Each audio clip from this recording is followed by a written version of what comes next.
Indira Gandhi national open university के graduation BHIC course में lesson 133 के आज के इस डिस्कशन में आप सबका इस्तकबाल है।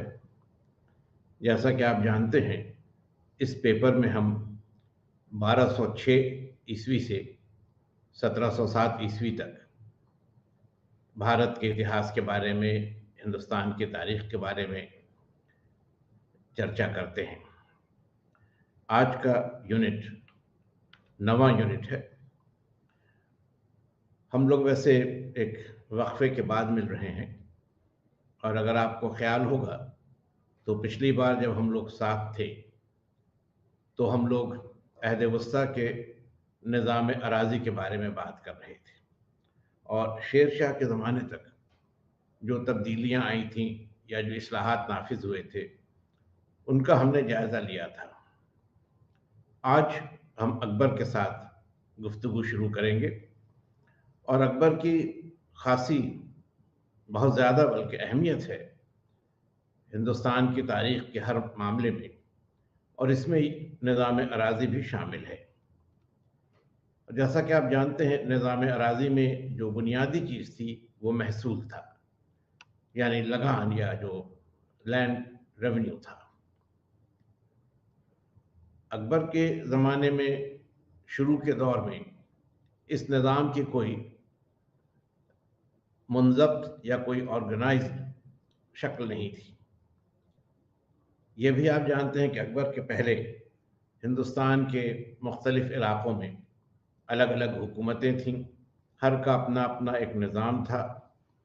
शेर शाह के इस्लाहात थे जो उसके बाद बहुत हद तक तर्क हो गए थे। तो इन हालात में अकबर को नए सिरे से फिर कोशिशें करनी पड़ी, और अकबर के ज़माने में दो तीन अहम इस्लाहात नाफिज हुए। सबसे पहली बात तो ये हुई कि अकबर ने जहाँ तक मुमकिन हुआ अपनी सल्तनत में ज़मीन की पैमाइश के बुनियाद पर महसूल का तयन या fixation of revenue on the basis of measurement of land, इस उसूल को अकबर ने अपनाया। ये नई बात नहीं थी, शेर शाह के ज़माने में भी ये फैसला हुआ था, इस पर अमल हुआ था। अकबर ने इसको दोबारा नाफिज किया। ये जो नया सिलसिला आया या जो नई एक सूरत पैदा हुई लगान के तयन में, इसको ज़ब्त का नाम दिया जाता है। तो ये ज़ब्त सिस्टम या जो निज़ाम ज़ब्ती था, ये अकबर की रेवेन्यू पॉलिसी के सिलसिले में महसूल के मुताल्लिक़ जो उसकी पॉलिसी थी उसमें बुनियादी अहमियत रखता है। और चूंकि ये इस्लाहात अकबर ने अपनी सल्तनत की तौसी के पहले दौर के बाद शुरू किए थे,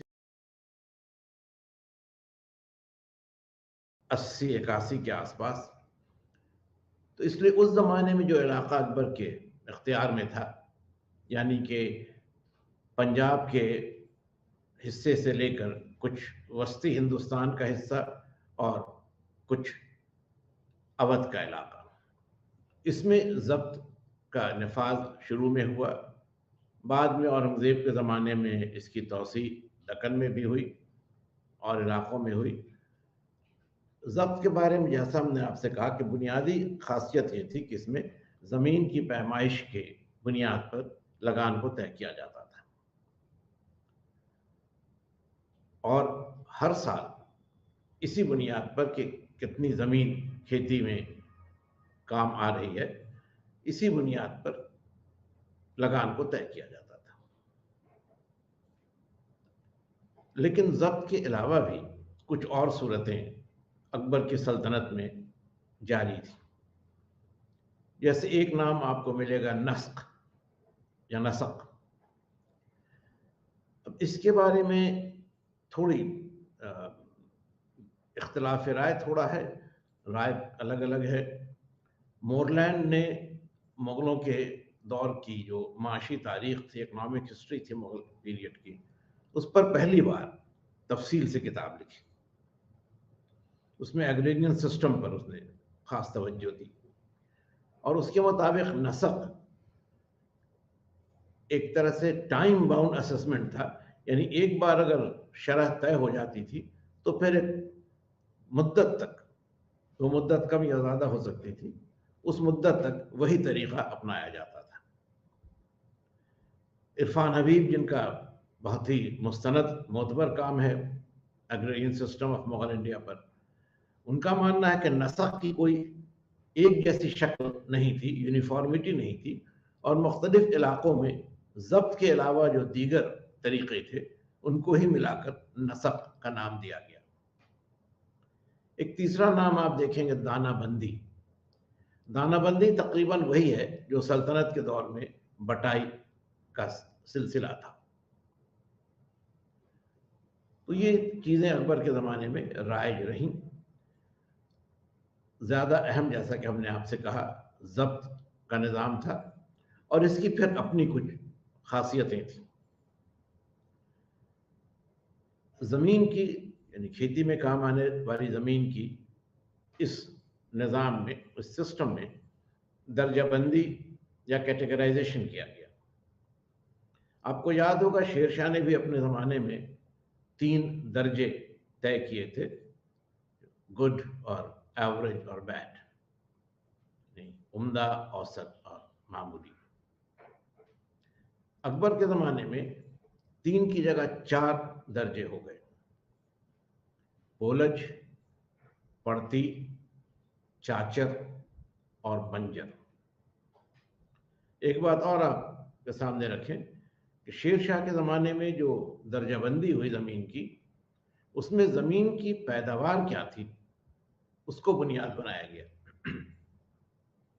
जहाँ ज़्यादा पैदावार थी वो बेहतर ज़मीन थी या उम्दा ज़मीन थी, जो कम थी वो औसत थी, जहाँ बहुत ही कम थी वो मामूली ज़मीन थी। लेकिन अकबर के ज़माने में ज़मीन की दर्जाबंदी की बुनियाद ये हो गई कि वहाँ खेती का काम किस तसलसल से होता रहा है, फ्रीक्वेंसी ऑफ कल्टीवेशन को बुनियाद बनाया गया। चुनांचे पोलज ज़मीन वो थी जहाँ हर साल मुस्तकिल तौर पर खेती का काम होता था।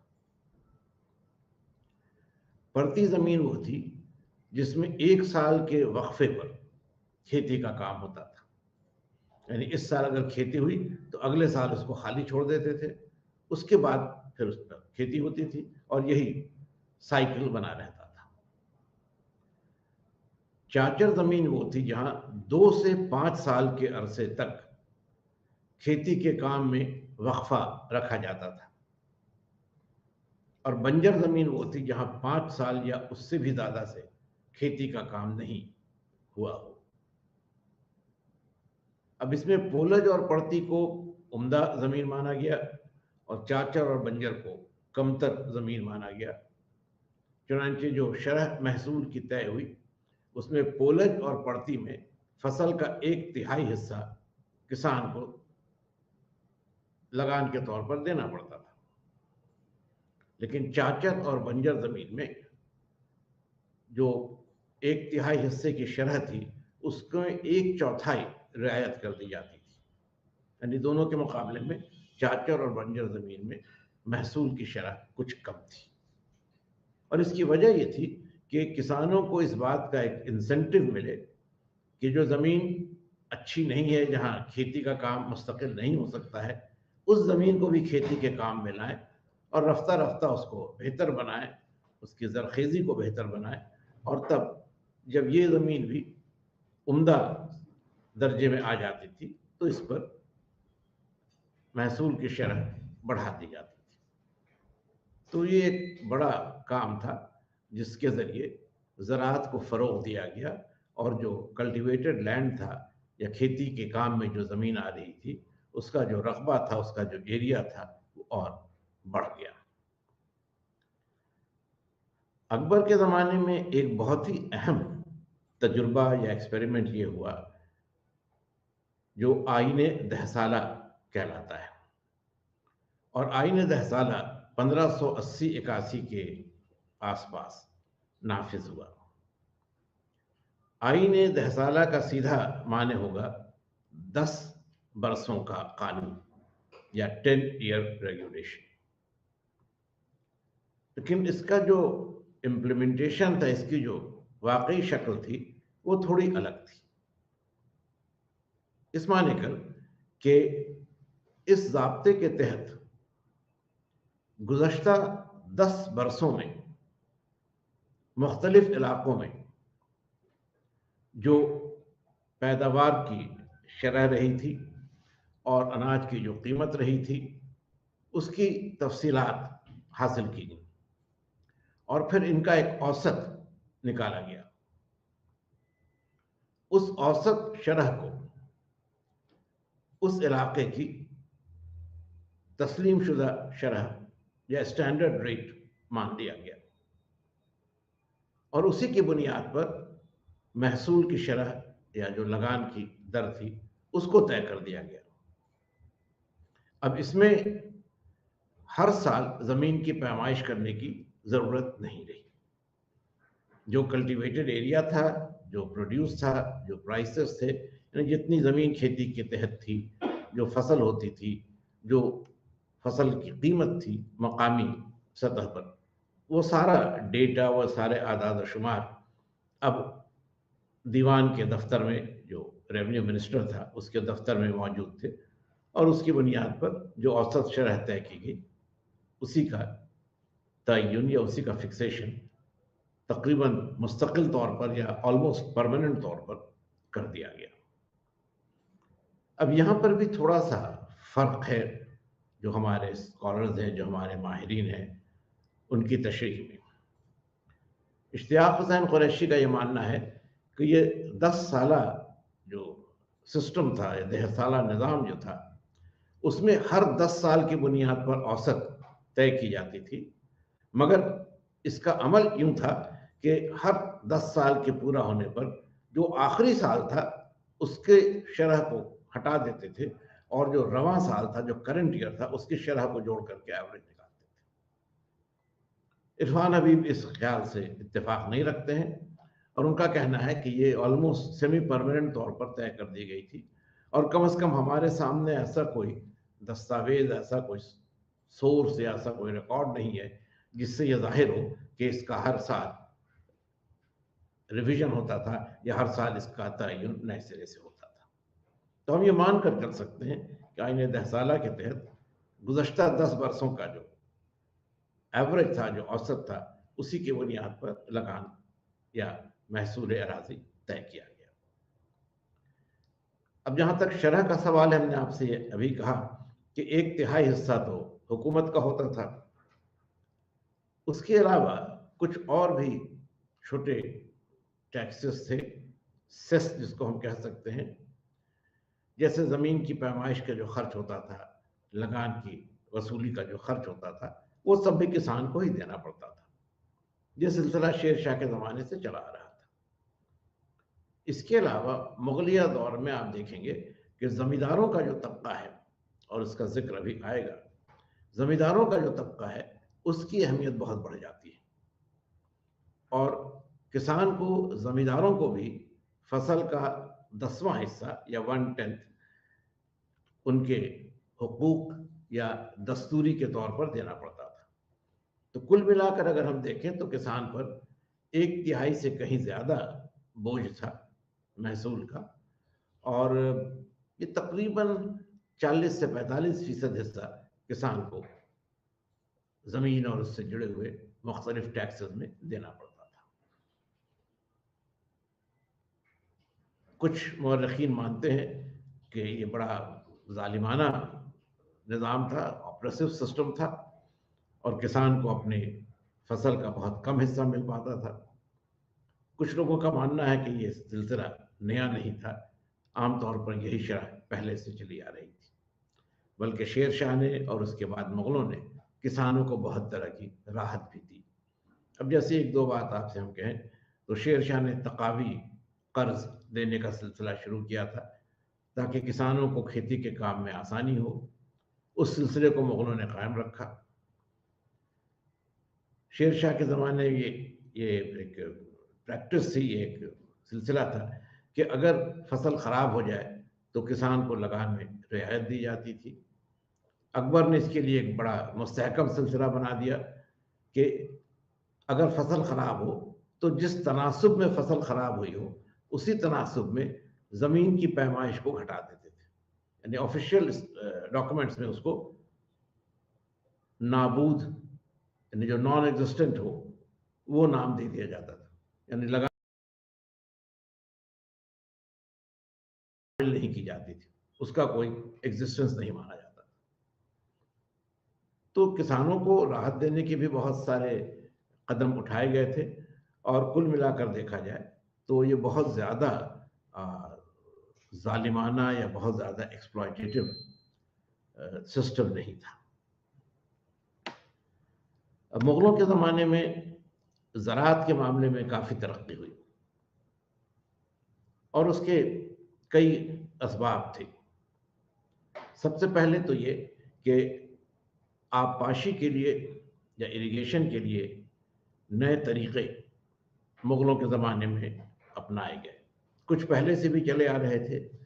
जैसे अगर आप आबपाशी के मामले में देखें, सिंचाई के मामले में देखें, तो कुएँ का इस्तेमाल बहुत बड़े पैमाने पर होता था और कुएँ से पानी निकालने के सिलसिले में एक नया इंस्ट्रूमेंट या एक नया गैजेट सल्तनत के ज़माने से ही राइज रहा था, जिसमें कि कुएँ के अंदर से पानी निकालने के लिए एक बड़ा चेन, एक बड़ी ज़ंजीर जो आमतौर पर चमड़े की होती थी और उसमें छोटे-छोटे घड़े लगा दिए जाते थे और फिर बाहर से एक चरखी के ज़रिए, एक व्हील के ज़रिए उस चेन को घुमाया जाता था और उससे जो घड़े लगे रहते थे, वो नीचे से ऊपर आते जाते थे और पानी बाहर आता था और फिर उसको नालियों के ज़रिए खेत तक ले जाने का काम होता था। मुगलों ने इसको एक नई सूरत दे दी, यानी जहाँ अभी तक लकड़ी का इस्तेमाल हो रहा था चरखी में, अब वो लोहे का होने लगा और ये जो नया इंस्ट्रूमेंट था, नया गैजेट था, उसको साक़िया कहा गया। तो साक़िया बेहतर सूरत थी पहले से चले आ रहे अग्रहट या रहट की और इससे खेतों में पानी पहुंचाने के काम में बहुत आसानी हुई और ज़राअत की तरक्की में इसका एक अहम रोल रहा। नहरों के ज़रिए आबपाशी का भी सिलसिला मुगलों के ज़माने में बना रहा। तो दो चीज़ें आप देखेंगे, एक तो ये कि ज़्यादा ज़मीन अब खेती के काम में ली जाने लगी और खेती के सिलसिले के जो तरीक़े थे, जो उसके ज़राए थे, उनको और बेहतर बनाया गया और यही वजह है कि मुग़लिया दौर, जहाँ तक कि ज़राअत का सवाल है, वो एक बहुत ही अहम दौर साबित हुआ। इस ज़माने में जो फसलें उगाई जाती थीं, कल्टीवेशन होता था, उसमें 2 सीज़न्स थे। एक फसल खरीफ की होती थी और दूसरी रबी की होती थी। इनमें मुख्तलिफ तरह के अनाज उपजाए जाते थे और साथ ही साथ नगद फसलों का या कैश क्रॉप्स का भी बड़े पैमाने पर कल्टीवेशन या उसकी खेती शुरू हो चुकी थी। तो कॉटन है या कपास है, नील है या इंडिगो है, किसी हद तक गन्ना या शुगर केन है और ऐसी फसलें भी अब उगाई जा रही थीं, जिनका इस्तेमाल इस तौर पर था कि किसान उसे बेचकर उससे कुछ पैसा, कुछ नफ़ा हासिल कर लेता था। तो अनाज की भी खेती हो रही थी, फूड ग्रेन्स का भी कल्टीवेशन था और साथ-साथ कैश क्रॉप्स का भी कल्टीवेशन था और सल्तनत के मुकाबले में मुग़ल दौर में कैश क्रॉप्स का कल्टीवेशन या जो नगद फसलें थीं, उनकी खेती के काम में ज़्यादा इज़ाफ़ा हुआ। फिर ये है कि कुछ नई चीज़ें अब उगाई जाने लगी, उनका कल्टीवेशन शुरू हुआ और ये चीज़ें पुर्तगालियों के ज़रिए हिंदुस्तान में पहुंची थी और पुर्तगाली इसे खुद अमेरिका के बर आज़म से लाए थे, जैसे आलू है या टमाटर है या तंबाकू है। तो इस तरह की नई फसलें भी जिनमें कुछ खाने के काम में आती थीं और कुछ फरोख्त करने के, बेचने के काम में आती थी, इनका कल्टीवेशन या इनको उगाने का काम भी, इनकी खेती का काम भी मुगल दौर में शुरू हुआ। तो हर सतह पर आप देखिएगा कि ज़राअत की तौसीअ हुई, चाहे वो ज़मीन का मामला हो, चाहे वो आबपाशी का मामला हो, चाहे फसलों का मामला हो, चाहे वो नगद फसलों का मामला हो, सभी जगह पर पहले के मुकाबले में ज़्यादा बेहतरी आई, ज़्यादा उसकी तौसीअ हुई, एक्सपेंशन हुआ।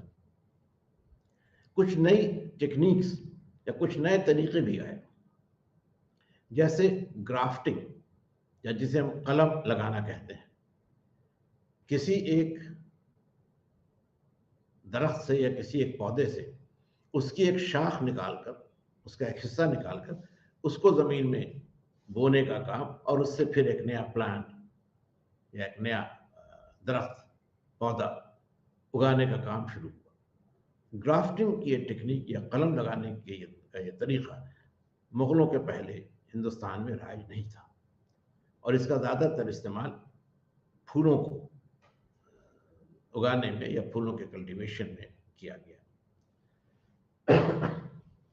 फूलों के अलावा मुगलिया दौर में फलों की खेती भी बड़े पैमाने पर हुई। आपको फिरोज शाह का ज़माना याद होगा, जिसने फलों के बहुत सारे बाग, तकरीबन 1200 बाग दिल्ली के आसपास लगवाए थे। मुगलों के ज़माने में भी फलों की खेती हुई और कुछ नए फल और फूल जो मुगलों के साथ हिंदुस्तान में आए, उसमें एक तो गुलाब था फूलों में, और फलों में सरदा या जिसको हम वाटरमेलन या खरबूजा भी कहते हैं, वो भी एक नया फल था जो मुगलों के आने के बाद हिंदुस्तान में शुरू हुआ। तो ये चीज़ें ऐसी हैं जो ज़राअत की तरक्की को ज़ाहिर करती हैं।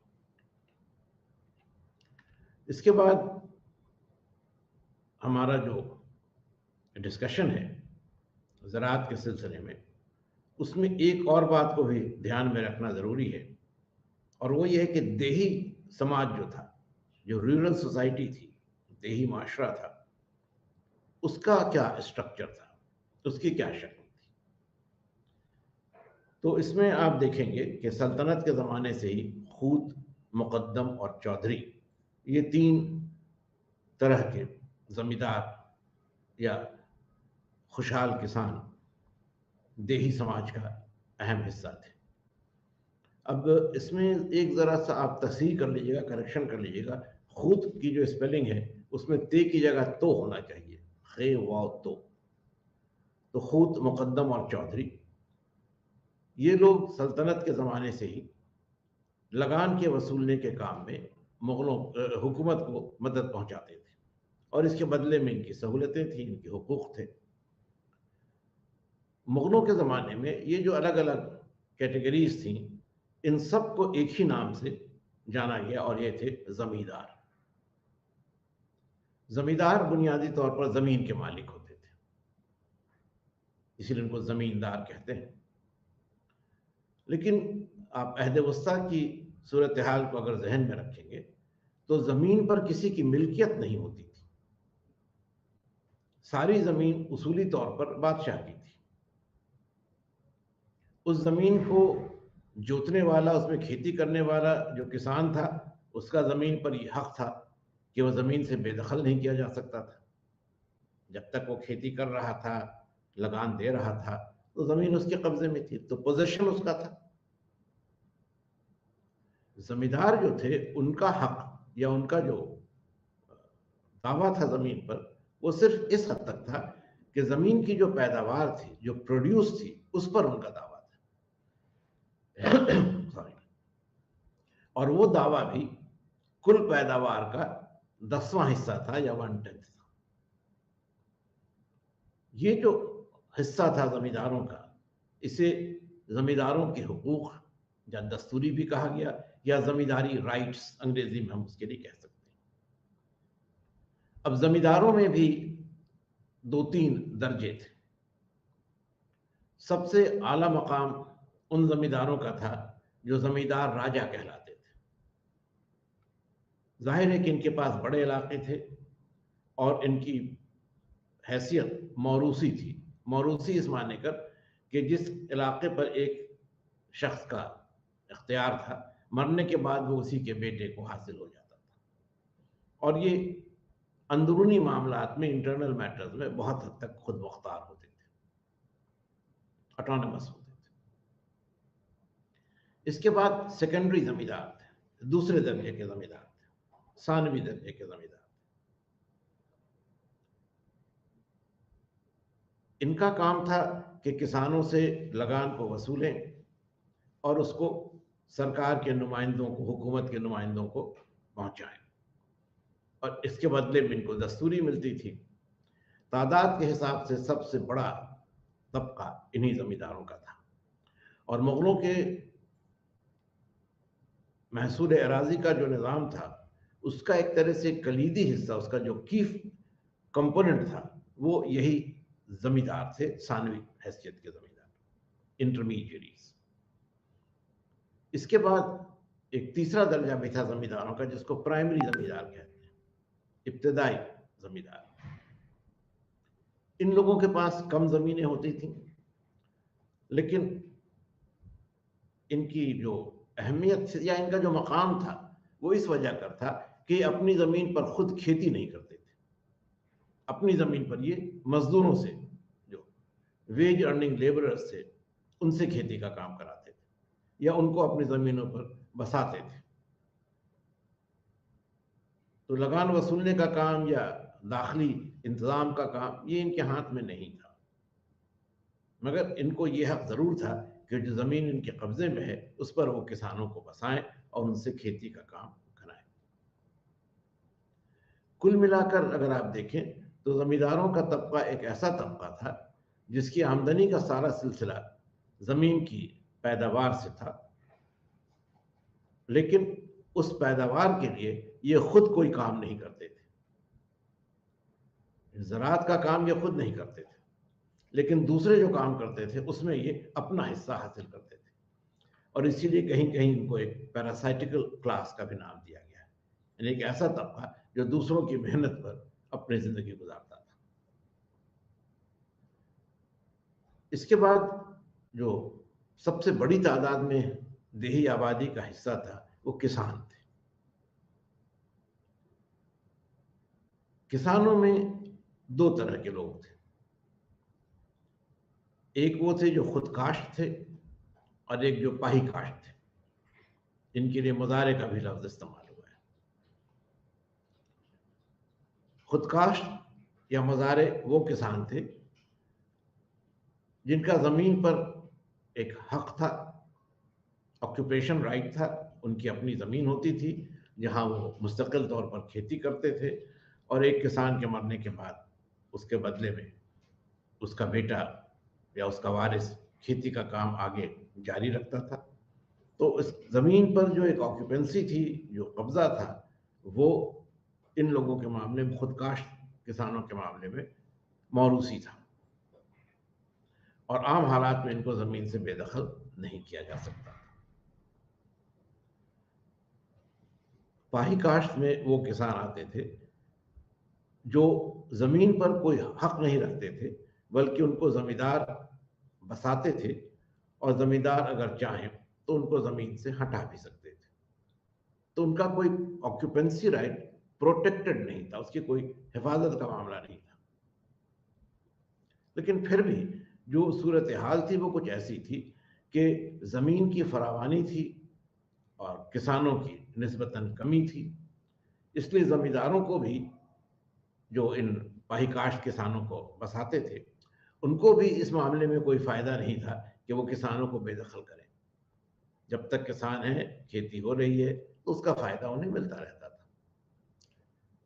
तो हालात कुछ ऐसे थे कि किसानों का जमीन पर या तो एक तरफ मौरूसी हक था, कब्जे का हक, इस्तेमाल का हक, या दूसरी तरफ ये हक अगर नहीं भी था तो भी हालात की वजह से उनको ये सहूलत हासिल थी। फिर इसी देही माशरे का एक और बड़ा तबका था जो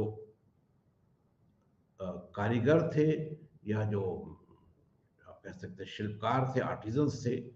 जैसे हर गांव में बढ़ई होता था, लोहार होता था, चमड़े का काम करने वाला होता था, वगैरह वगैरह। तो आर्टिजन्स का जो एक ग्रुप था, जो प्रोफेशनल ग्रुप था, पेशेवर तबका जो था, वो भी गांव की आबादी का एक अहम हिस्सा था। और गांव के लोगों की जो ज़रूरतें थी उनको पूरा करने में ये क्लास आर्टिजन्स का बहुत मददगार था। और ये भी एक वजह है कि आप देखेंगे कि उमूमी तौर पर जो देहात थे, जो गांव थे, वो एक तरह से अपने आप पर मुनहसर थे, सेल्फ सफिशिएंट थे, या आत्मनिर्भर का जो लफ्ज़ हम इस्तेमाल करते हैं, इनको दूसरे लोगों से या दूसरे इलाकों से बहुत सारे मामलों में एक अलग आज़ादी हासिल थी। लेकिन ऐसा नहीं था कि ये बिल्कुल अलग इकाई थे। तजारत का सिलसिला था, और मुगलिया दौर में तजारत बड़े पैमाने पर होती थी। इस तजारत के कई रास्ते थे। एक तो तजारत का वो मामला था जो मुल्क के अंदर या दरूने मुल्क महदूद था। इसके दो सतह इसकी थी, दो लेवल इसके थे। एक वो तजारत थी जो गांव और शहर के दरमियान थी, और दूसरी थी जो दो शहरों के दरमियान थी। गांव और शहर के मामले में जो तजारत होती थी वो ज़्यादातर अनाज या जो एग्रीकल्चरल प्रोडक्ट्स थे उनकी होती थी। जो ज़रूरी पैदावार थी, ख़ास तौर पर अनाज, उसकी तजारत गांव से शहर की तरफ होती थी। गांव से ये सामान शहर ले जाया जाता था, और शहरों से इसके बदले में कुछ बेहतर इस्तेमाल की चीज़ें, जैसे अच्छा कपड़ा है या कुछ और सामान ऐश या जो लग्जरी आइटम्स थे, वो ले जाए जाते थे। क्योंकि गांव में भी जो ज़मींदार थे या जो अमीर किसान थे, उनके बीच इस तरह की चीज़ों की एक डिमांड थी, उसकी एक मार्केट थी, उनका बाजार था। तो कुछ छोटे मोटे तौर पर लग्जरी आइटम्स और कुछ आम ज़रूरत की चीज़ें भी शहरों से गांव में ले जाई जाती थी, और गांव से ज़्यादातर जो पैदावार थी, एग्रीकल्चरल प्रोडक्शन था, एग्रीकल्चरल प्रोड्यूस थी, वो शहरों में ले जाई जाती थी। ये एक स्टेज था तजारत का। जो दूसरा स्टेज था, उसमें शहरों के दरमियान तजारत होती थी।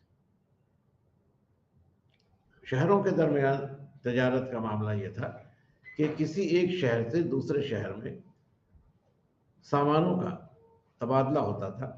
अगर किसी एक शहर में कोई एक सामान बेहतर तौर पर बनता है तो दूसरे शहरों तक उसको ले जाया जाता था, और दूसरे शहर का जो सामान था वो इस शहर में लाया जाता था। अब जैसे मान लीजिए किसी इलाके में कपड़ा अच्छा बनता है, रेशम का कपड़ा था, ऊनी कपड़ा था, सूती कपड़ा था, तो जहाँ जिस काम की महारत थी वो उस तरह का कपड़ा दूसरी जगह ले जाया जाता था। और ऐसी बहुत सारी चीज़ें थी। इसके अलावा एक और सतह थी तजारत की जिस पर हम बाद में आपसे बात करेंगे, और वो बैरून मुल्क या एक्सटर्नल ट्रेड था। उसकी बात आगे आएगी।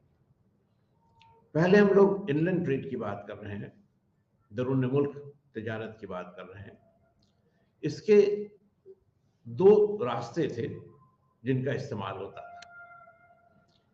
एक रास्ता तो वो था जो जमीन के रास्ते से था, और दूसरा नदियों के रास्ते से था। ऐसे शहर जो नदियों के किनारे थे, वहां सामान लाने और ले जाने का काम नदियों के ही रास्ते से होता था। इसमें कुछ आसानियां भी थी, लेकिन दुश्वारी ये थी कि इस रास्ते का इस्तेमाल महदूद तौर पर हो सकता था। उसके अपने लिमिटेशंस थे। मसलन अगर नदी में सैलाब आ जाए, फ्लड आ जाए, तो फिर उसमें कश्तियों को चलाना मुमकिन नहीं था और उस ज़माने में आप रिवर रूट का इस्तेमाल नहीं कर सकते थे। दूसरी बात ये थी कि आप नदी का बहाव, नदी का फ्लो जिस सिमत में है, उसमें तो सामान आसानी से लेकर जा सकते थे। लेकिन नदी के बहाव के खिलाफ जो सिमत है, जो करंट के खिलाफ है, उस तरफ सामान ले जाना मुश्किल होता था, क्योंकि आपको तेज धारे के खिलाफ चलना पड़ता था और सामान भारी होता था। ये कुछ ऐसी बातें थी जिससे रिवर रूट का इस्तेमाल कम होता था, लेकिन जहां भी होता था मौसर तौर पर होता था। और अक्सर आप देखेंगे कि एक शहर और दूसरे शहर के बीच जो तजारत होती थी या जो लॉन्ग डिस्टेंस ट्रेड होता था, उसमें नदियों का रास्ता ही ज़्यादा इस्तेमाल किया जाता था। जहाँ तक ओवरलैंड रूट का सवाल है, ज़मीन के रास्ते तजारत का सवाल है, तो ये किसी हद तक मकामी शक्ल रखती थी। यानी कोई एक शहर जो है, उसके इर्द गिर्द जो गांव थे, उनके साथ तजारत की यही सूरत थी। और इसमें आमतौर पर काफिलों का इस्तेमाल होता था। काफिलों से मुराद ये है कि बैलगाड़ियों का या खुद माल बरदार जानवरों का, जो पैक एनिमल्स थे, उनकी एक बड़ी तादाद में सामान को ले जाने का काम होता था। और इस बात का ख्याल रखा जाता था कि एक वक्त में काफ़ी तादाद में, जैसे मान लीजिए अगर जानवरों को आप ले जा रहे हैं सामान ढोने के लिए, तो कोई 100-200 जानवर हो, एक बड़ा रेवड़ हो, या अगर बैलगाड़ियां हैं तो वही बड़ी तादाद में वो काफिला हो। इसकी वजह बहुत आम थी, जो आप समझ सकते हैं कि इसमें एक तहफ़्फ़ुज़ था, एक सिक्योरिटी थी, क्योंकि जो लोग साथ चलते थे इस काफिले के, वो अपने साथ कुछ मुहाफिज भी रखते थे, कुछ गार्ड्स भी रखते थे। और चूंकि कई लोग एक साथ चलते थे, तो गार्ड्स को रखने के काम में बहुत ज़्यादा खर्च भी नहीं होता था, वो दैट कुड बी डिस्ट्रीब्यूटेड, आपस में लोग बांट सकते। अब इन दोनों के बीच, यानी जो जानवर थे माल बरदार और जो काफिले थे, उसमें माल बरदार जानवरों का इस्तेमाल ज़्यादातर अनाज को ले जाने में होता था और कम दूरी के मामलों में होता था। कारवानों का सिलसिला ज़्यादा बड़े इलाके में था और इसमें मुख्तलिफ तरह के सामान शामिल थे।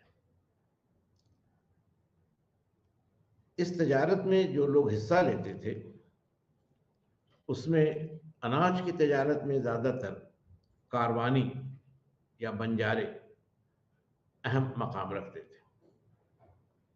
बंजारों के बारे में आप खुद भी जानते हैं कि वो मुख्तलिफ जगहों पर घूमते रहते हैं, उनका कोई अपना मुस्तकिल ठिकाना नहीं होता है, जाए रिहाइश नहीं होती है।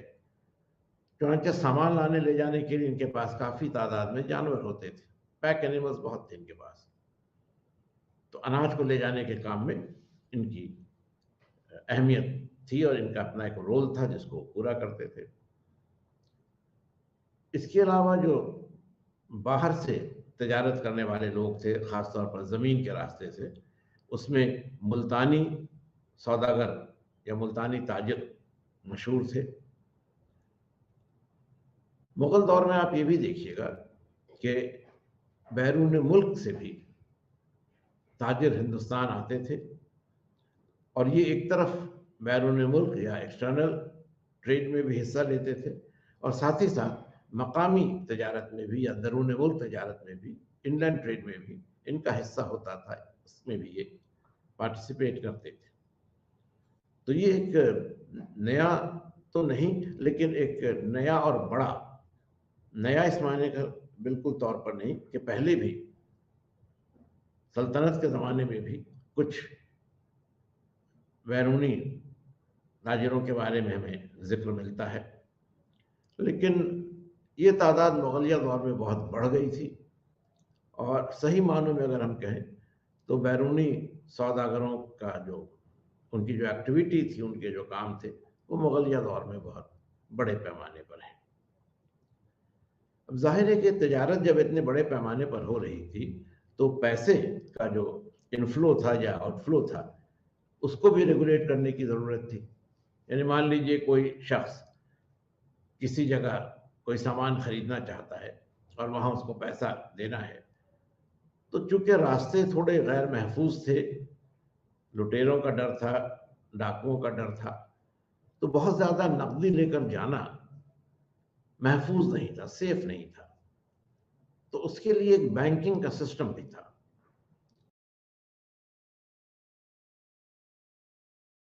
इस काम में मदद करते थे और तरीका ये होता था कि अगर कोई ताजिर किसी एक जगह से दूसरी जगह जा रहा है,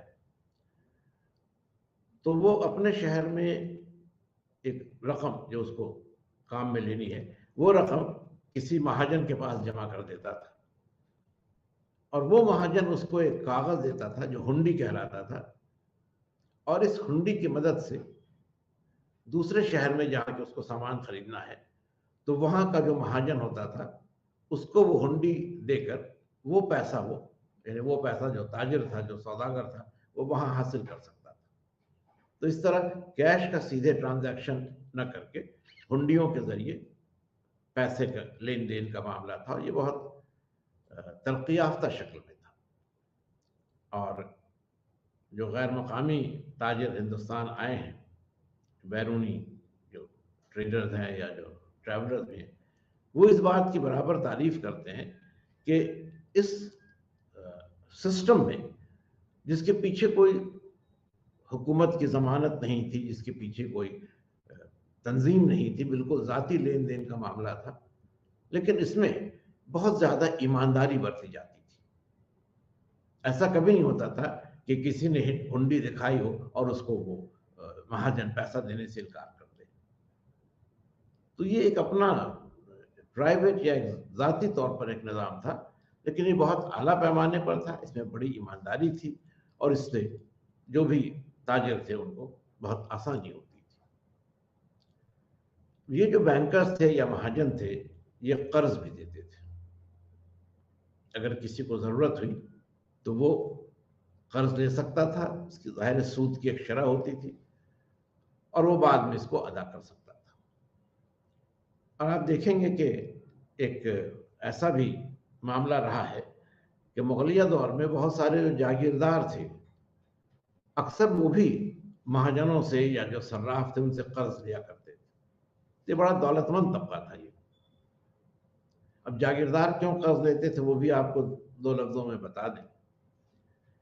जागीरदारी के निज़ाम के बारे में पहले हम आपसे बात कर चुके हैं और आपको याद होगा कि जागीरदारों को जितना पैसा उनके खर्च के लिए ज़रूरी था और फौज जो उनके साथ रहती थी उसके भी खर्च के लिए ज़रूरी था, ये पूरा एक बार जोड़ करके और इसको उनकी तनख्वाह या उनका उनका तलब या मुतालबा कहकर तय कर दिया जाता था और हर साल उनको वही रकम खजाने से मिलती थी।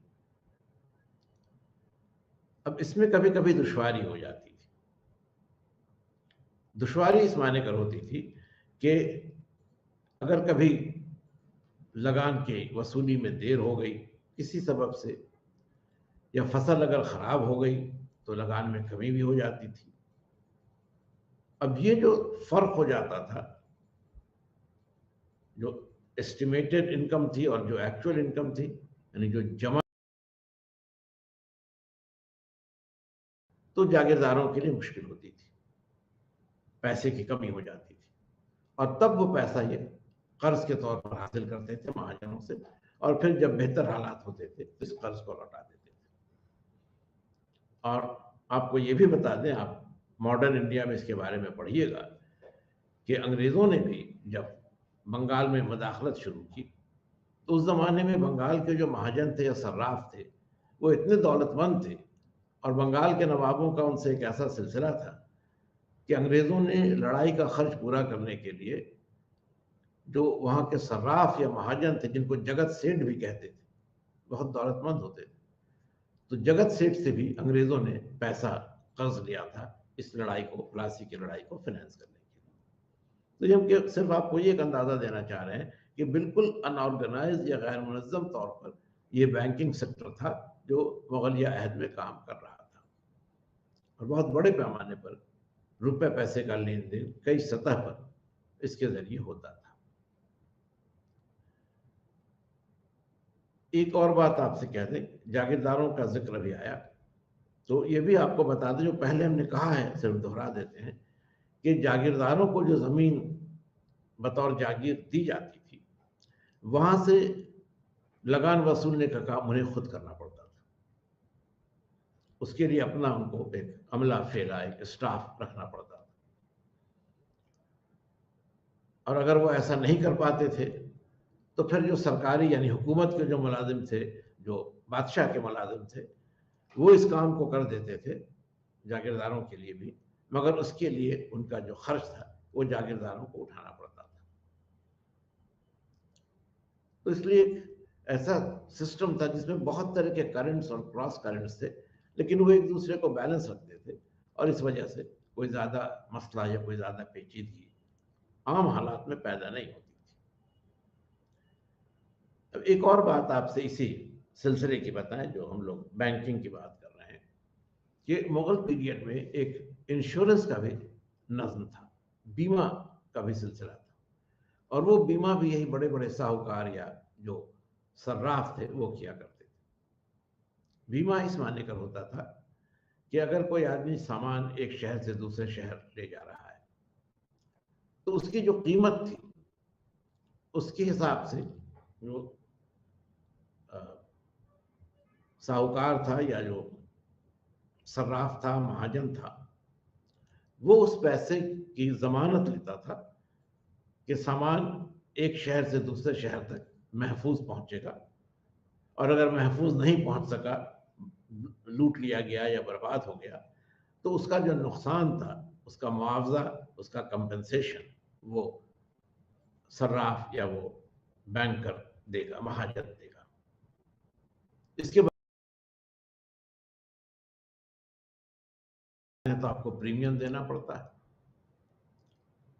और चूंकि ये जिम्मेदारी ये बैंकर्स ले लेते थे कि सामान बहिफाजत दूसरे शहर तक पहुंचेगा, तो ये अपने गार्ड्स या अपने सिपाही भी रखते थे, जो इन ताजिरों के साथ या जो काफिले चलते थे उनके साथ सफ़र करते थे, उनके साथ ट्रैवल करते थे, और दौरान सफ़र उसकी हिफाजत के लिए पूरा इंतज़ाम या बंदोबस्त करते थे। तो कई तरह की ये चीज़ें हैं जो आप देखेंगे कि मुग़ल पीरियड की जो इकोनॉमी है, मुग़लिया दौर की जो मईशत है, उसमें अहम मकाम रखती हैं। चाहे वो ज़राअत हो या वो तिजारत हो, दोनों ही मामलों में एक बहुत ही मुनज़्ज़म सूरत मुग़लिया सल्तनत में बनी हुई थी, और इसकी तारीफ़ जो बाहर से आने वाले ताजिर थे या जो सयाह थे, ट्रैवलर्स थे, मुसाफिर थे, उन्होंने भी की है। और उमूमी तौर पर अगर देखा जाए तो मुग़ल अहद में हिंदुस्तान में खुशहाली थी, और ये ऐसा तखमीना किया गया है, एस्टिमेट किया गया है, कि उस ज़माने में दुनिया का जो जीडीपी था, जो ग्रॉस डोमेस्टिक प्रोड्यूस थी, उसका तकरीबन 24% हिस्सा मुग़ल हिंदुस्तान के हिस्से में आता था। 24% मुग़ल एम्पायर का था। तो ये वो प्रॉस्पेरिटी थी जो मुग़ल दौर के जो जो अहम ज़माना है, जो उसके ग्लोरी का जो पीरियड है, उसकी उरूज का जो ज़माना है, उसमें ये खुशहाली थी।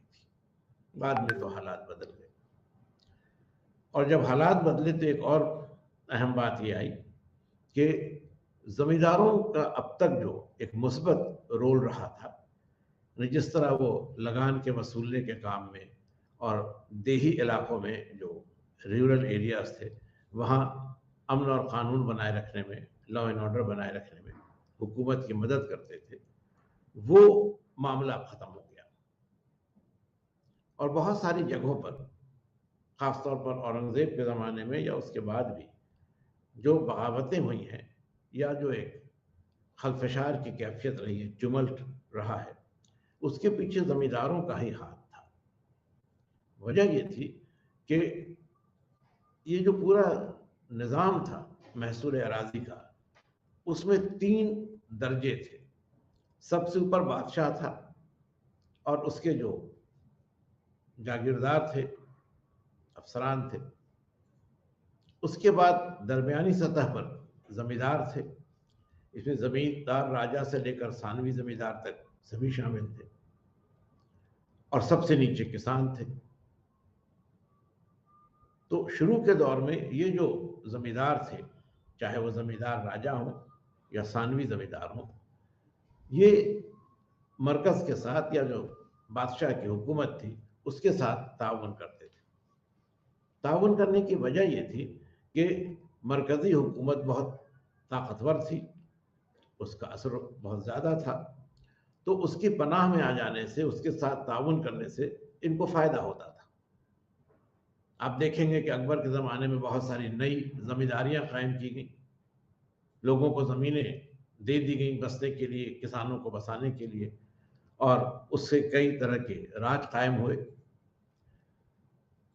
तो जमींदार राजाओं का एक नया तबका भी मुगल दौर में आया। जाहिर है कि इनको हुकूमत की सरपरस्ती थी, तो हुकूमत के साथ इनका ताउन भी होता था। जो सानवी जमींदार थे उनको भी बसाने का काम और उनको अपने इलाके में अमन व अमान बनाए रखने का काम, इस दोनों में जो मरकजी हुकूमत थी या उसकी नुमाइंदगी करने वाले जो जागीरदार थे वो मदद पहुंचाते थे। ये सिलसिला औरंगजेब और उसके बाद टूट गया, और मरकजी हुकूमत इस पोजीशन में नहीं रही कि इन जमींदारों को वो तहफ़्फ़ुज़ दे सके। महसूल अराज़ी का मामला भी अब बिखरने लगा था। जमींदारों के ज़रिए भी और जागीरदारों के ज़रिए भी, ख़ास तौर पर जागीरदारों के ज़रिए किसानों पर लगान का बोझ या महसूल का बोझ बढ़ा दिया गया था। किसानों में बेइत्मीनानी थी, डिसकंटेंट था, किसान बगावत करने लगे थे। अब ये एक ऐसा मामला था, एक ऐसी सूरत हाल थी जिसका जमींदारों ने फ़ायदा उठाया। जमींदार मरकजी हुकूमत के मातहत अगर थे तो सिर्फ इसलिए कि उनको इससे फ़ायदा पहुंच रहा था। जब ये फ़ायदा मरकजी हुकूमत देने की हालत में नहीं रही तो जमींदारों की जो वफादारी थी वो भी कमज़ोर पड़ने लगी, और इसके बरखिलाफ उन्होंने ये महसूस किया कि अगर वो किसानों का साथ देते हैं या किसानों को क़यादत देते हैं, किसानों की इस बगावत के वो लीडर बन जाते हैं, उसको लीड करते हैं, तो इस बात का इम्कान है कि वो मरकजी हुकूमत की दस्तरस से बाहर अपनी छोटी छोटी रियासतें कायम कर लें। सियासी तौर पर उनका जो एम्बिशन था वो बढ़ गया, उनके अपग्रेडेशन की पॉसिबिलिटी बन गई, तो सियासी जो ख्वाहिशात थी वो बढ़ गई, अपने मर्तबे में बेहतरी आने का मामला सामने आया। इसलिए इनकी वफादारी भी अब बदल गई, और इन्होंने मरकजी हुकूमत या जागीरदारों से ताउन करने के बजाय किसानों की क़यादत अपने हाथ में ले ली, और किसानों की मदद से इन्होंने छोटी छोटी रियासतें अपनी बना ली, जिनका जिक्र पहले भी हो चुका है, जैसे जाट हैं या बुंदेले हैं या और ऐसे लोग हैं। तो कुल मिलाकर अगर हम लोग देखें, जो अराजी का निज़ाम भी था, चाहे वो रेवेन्यू हो या वो लैंड सिस्टम हो, उसमें जो सबसे अहम एलिमेंट था, सबसे अहम जो तबका था, वो जमींदारों का था, और जमींदारों की वफादारी पर ही ये पूरा निज़ाम कायम था। और जब तक ये वफादारी बनी रही, ये निज़ाम उम्दा तौर पर काम करता रहा, बहुत कामयाब रहा। वो वफादारी जब कमज़ोर पड़ने लगी तो फिर ये निज़ाम भी कमज़ोर पड़ गया, और जब ये निज़ाम कमज़ोर पड़ गया तो ज़ाहिर है कि सल्तनत की बुनियाद भी कमज़ोर हो गई, और मुगलिया सल्तनत के ज़वाल में इन ज़मींदारों का और इनकी बगावतों का बड़ा अहम हिस्सा रहा है। तो ये कुछ बातें थी जो हमने अभी तक आपसे की, और हमने इनके ज़रिए आपको अकबर के ज़माने में और उसके बाद में मुग़लों का जो निज़ाम अराज़ी था, जो एग्रेरियन सिस्टम था, उसकी कुछ बातों के बारे में आपको हमने बताया। इसमें हमने पहले आपसे लैंड रेवेन्यू सिस्टम के बारे में बात की, ज़ब्त और आईन तहसाला, ये जो दो नई बातें अकबर के ज़माने में सामने आती हैं और जिनका एक लंबे अरसे तक असर महसूस किया गया, उससे हमने आपको एक वाकफियत दी। एक छोटी सी बात और आपको बता दें कि ये जो निज़ाम था ज़ब्त का, इसको नाफिज करने में राजा टोडरमल की बड़ी अहमियत थी। टोडरमल अकबर का दीवान भी था। इसके कबल वो शेर शाह के ज़माने में भी काम कर चुका था। तो कहीं कहीं आप पढ़ेंगे कि जो ज़ब्त सिस्टम है उसको टोडरमल का बंदोबस्त या टोडरमल्स बंदोबस्त, इस नाम से भी उसका जिक्र होता है, ज़ब्त के निज़ाम का। तो ये दोनों चीज़ें एक ही हैं। अगर वो ज़ब्त है या अगर कहीं पर टोडरमल का बंदोबस्त है तो उसमें कोई फ़र्क नहीं है। आईने दहसाला तो अकबर की अपनी इख्तिरा थी, अपना इनोवेशन था। हमने फिर आपको ये भी बताने की कोशिश की कि ज़मीन की दर्जाबंदी कैसे हुई थी, ये भी अकबर का काम था। फिर देही समाज के मुख्तलिफ तबके कौन कौन से थे, और इसमें हमने आपको ये भी बताने की कोशिश की कि ज़मींदारों का या किसानों का, ज़मींदार राजाओं का इसमें क्या हिस्सा था, क्या उनकी दर्जाबंदी थी, और किस तौर पर उनकी जो वफादारी थी या उनकी जो बगावत थी वो मुगलिया सल्तनत को बनाने या बिगाड़ने में अहम मकाम रखती थी। थोड़ी सी बात हमने, थोड़ा सा जिक्र हमने तजारत के बारे में भी किया, और जो मुगलिया सल्तनत के हदूद के अंदर यानी इनलैंड ट्रेड का जो निज़ाम था उसके बारे में हमने आपको वाकफियत दी। ओवरलैंड ट्रेड कैसे था, रिवरइन ट्रेड कैसे था, कौन लोग इसमें शामिल थे, इस पूरे सिस्टम को चलाने में जो पैसे का या जो कैश का लेन देन था वो कैसे होता था, सफ़र के दौरान किस तरह से हिफाजत की जाती थी, और कौन से लोग थे जो इस पूरे अमल में शामिल थे दरूनी मुल्क तजारत के, उसके बारे में हमने आपसे आज बात की। अगले सेशन में हम लोग दो और बातों पर गौर करेंगे। एक तो ये कि जो करेंसी सिस्टम था वो कैसा था, यानी सिक्के जो उस ज़माने में राइज थे उनकी तफसील हम लोग देखेंगे। फिर जो बैरूनी तजारत थी या बैरून मुल्क तजारत थी, एक्सटर्नल ट्रेड था, उसके बारे में भी हम लोग गुफ्तगू करेंगे।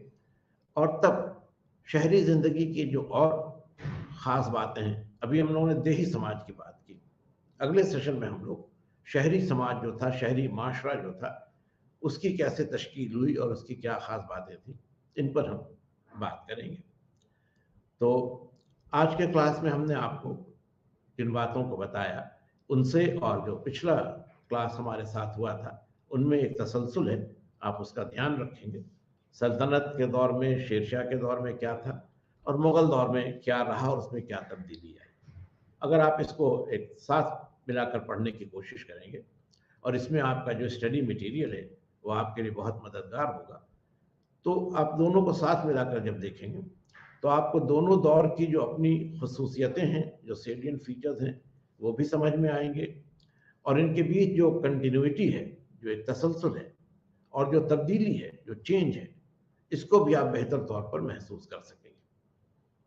तो हम समझते हैं कि आज की गुफ्तगू हम लोग यहाँ पर ख़त्म करें। आपने इस सेशन में हिस्सा लिया,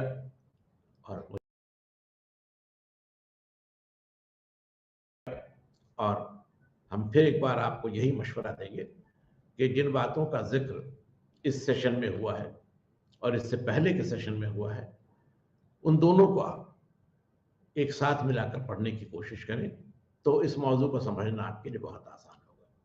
तो आज के लिए बस इतना ही। बहुत बहुत शुक्रिया।